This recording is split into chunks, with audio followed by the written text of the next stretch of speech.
21 September শনিবার কোন কোন বিভাগে ঝড় বৃষ্টি হতে পারে তা জানিয়ে দেব বিস্তারিত এই ভিডিওটিতে।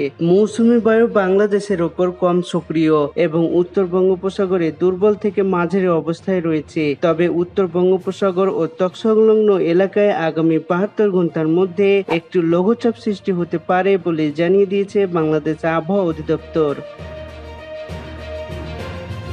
সংস্থাটি আরও জানায়, আজকে খুলনা, বরিশাল ও চট্টগ্রাম বিভাগের কিছু কিছু জায়গায় এবং রংপুর, রাজশাহী, ঢাকা, ময়মনসিংহ ও সিলেট বিভাগের 2-1 জায়গায় অস্থায়ীভাবে দমকা হাওয়া সহ হালকা থেকে মাঝারি ধরনের বৃষ্টি বা বজ্রসহ বৃষ্টি হতে পারে।